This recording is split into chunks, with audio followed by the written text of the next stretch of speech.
दोस्तों नमस्कार, मैं मनोज कुमार शर्मा एक बार फिर आपके बीच में आजाद हिंद आवाज न्यूज के लिए और खबर 24 के लिए। राहुल गांधी ने शगुफा छोड़ दिया है, शगुफा नहीं एक वादा छोड़ दिया है। ओबीसी के ऊपर एक बयान के बाद पूरी सियासत जो है पलट जाती है। पलट इसलिए भी जाती है क्योंकि राहुल गांधी जब जाति जनगणना की बात करते हैं वहां सारे गोदी मीडिया की आंखें जो है नम हो जाती हैं शोक में और गाल लाल हो जाते हैं शर्म के मारे, और जो है सवालों और डिबेटों का एक जो है मतलब मुसलसल प्रक्रिया चलने लगती है। डिबेट में अंजना ओम कश्यप भी इस बारे में बात करती हैं। हालांकि चुनाव आयोग ने 5 राज्यों में चुनावों का ऐलान कर दिया, 5 या 4 या 3 जो भी होंगे, छत्तीसगढ़, मध्य प्रदेश और राजस्थान। लेकिन यहाँ पर जिस तरह से जातीय गणना पर जिस तरह से राहुल गांधी हमलावर होते हैं, उसके बाद डिबेट करनी पड़ती है अंजना ओम कश्यप को।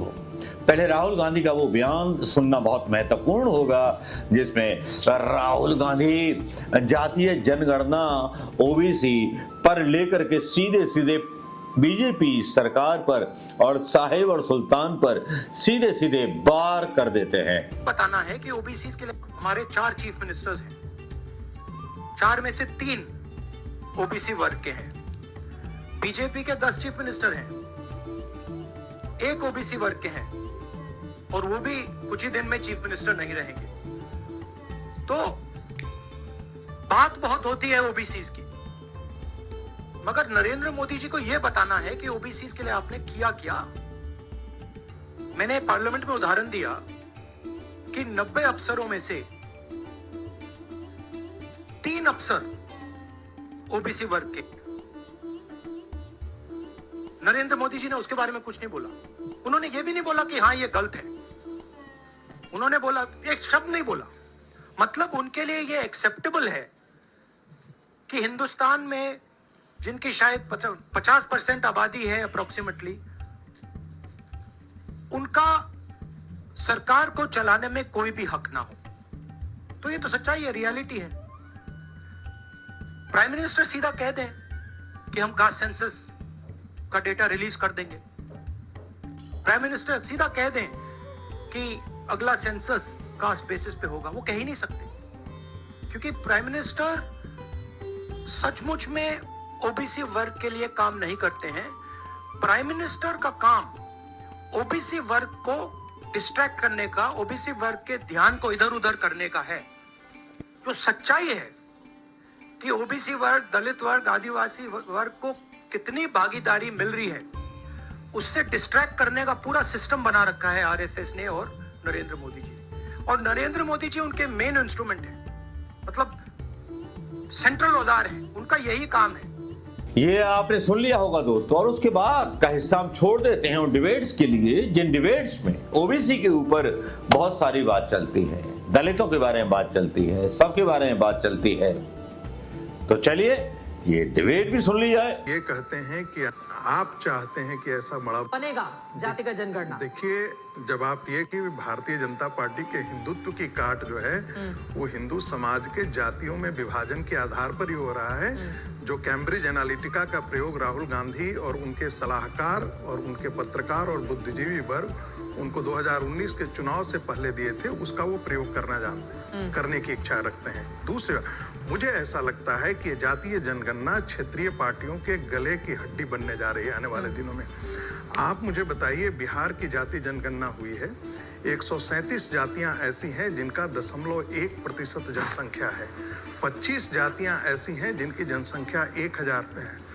वो ऐसी ओबीसी की जातियां हैं जिनका जीवन जो है आज सबसे दुभर और सबसे दारिद्र्य की स्थिति में है। जिन जातियों को इस पूरे आरक्षण का लाभ मिला है वो कुर्मी और जो है वो यादव जातियां हैं जिन्हें आप कहीं से भी पिछड़े और स्थिति में आप नहीं कर सकते हैं।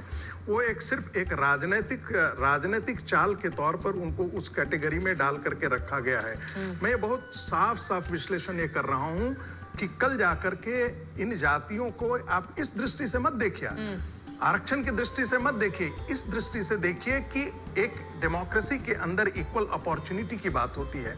हाँ, कल जाकर के ये जातियां कहती हैं कि जिन आरक्षण को उस समय भी हाँ। राजीव गांधी ने क्या कहा था, ठीक है, अब इस देश में कास्ट उनकी वार टिप्पणी होगा। ले लेते हैं जल्दी से। आपकी देखिए बात को संगीत जी कीजिए। ठीक कर रहे हैं, लेकिन रोहिणी कमेटी करना होगा तो हाँ। आपको जातियों की संख्या मैं तो देख रहा हूं, दिल्ली यूनिवर्सिटी में भी जो डर ये दिखा रहे हैं हाँ। कि 1000 की आबादी वाले क्या होगा, वो रोहिणी कमीशन से ही हल होगा। हाँ। और जब आप आइडेंटिफाई करेंगे कि इनकी 1000 आबादी में, तो उनको ज्यादा संरक्षण की जरूरत पड़ेगी जो आप देंगे। ये रोहिणी कमीशन की रिपोर्ट लागू करने के लिए भी आंकड़े जरूरी है। शहजाद जी 2 लाइन में जल्दी से। आ रही हूँ चित्रा जी। हाँ, आ रही हूँ क्लोजिंग कमेंट के लिए। शहजाद पहले। चित्रा जी, हमारे तो मन में मंडल है और दिल में कमंडल है, ये कहाँ से भेदभाव करने लगे जी। हमारी पार्टी जब से बनी है, आंकड़ा दिखाता है 30% हमारे मुख्यमंत्री ओबीसी, देश का प्रधानमंत्री जिसने अपना टेन्योर पूरा किया वो ओबीसी, अगला प्रधानमंत्री हमारी तरफ से ओबीसी, इनका तो पता नहीं कौन है, ममता बनर्जी है, राहुल है, कौन है, क्या है। और जिन्होंने खड़े होकर लोकसभा में ओबीसी को गालियां देते हुए मंडल कमीशन की रिपोर्ट का विरोध किया, वो तो ओबीसी के समर्थक बन गए इनकी दृष्टि में। और हमने जिसने उसको लागू किया, संवैधानिक स्टेटस दिया, ओबीसी समाज के तमाम एक लाइन में काउंटर। तहसीन जी, अंजल, वक्त ही चित्रा नहीं जी, है। आपसे भी मेरी एक ही लाइन में काउंटर। अभी गुब्बारा को मैं फोड़ता हूँ। आरएसएस का एक भी मुखिया ओबीसी या दलित समाज से नहीं हुआ। जिस दिन ये लोग बनाएंगे उस दिन ये आकर प्रवचन नेशनल चैनल पर दे, वरना या प्रवचन देना बंद करे। आरएसएस के एक भी मुखिया। चलिए सब, वक्त हमें इतने की। ये डिबेट भी आपने सुन ली होगी दोस्तों। इस डिबेट को सुनने के बाद क्या आपको नजर आता है कि आने वाले टाइम में अगर अगली बार मोदी सरकार रिपीट हुई तो क्या ये सारी चीजें इंप्लीमेंट हो जाएंगी? प्रधानमंत्री मोदी सत्ता में केवल इसलिए है कि वो येन केन प्राकरण चुनाव और सत्ता चाहते हैं। उसके लिए कितने भी बड़े बाहुबलियों, कितने भी बड़े उद्योगपतियों, कितने भी लोगों का उनको साथ लेना पड़े। सत्ता की ये चाबी है। जिस भ्रष्ट राजनीति के खिलाफ कभी अन्ना आंदोलन हुआ था, आज वो कहीं खो गया है। आज अदानी अंबानी के साथ मिलकर के भ्रष्टता का नंगा खेल खेला जा रहा है। राफेल डील की फाइलें गायब हो जाती हैं, लेकिन सवाल तो बस वही रहता है कि चुनाव कौन जीतेगा और चुनाव कैसे जीतना है। मोदी और अमित शाह, मतलब लोग तो रंगा बिल्ला बोलते हैं इनको, लेकिन राजनीति के चतुर खिलाड़ी हैं।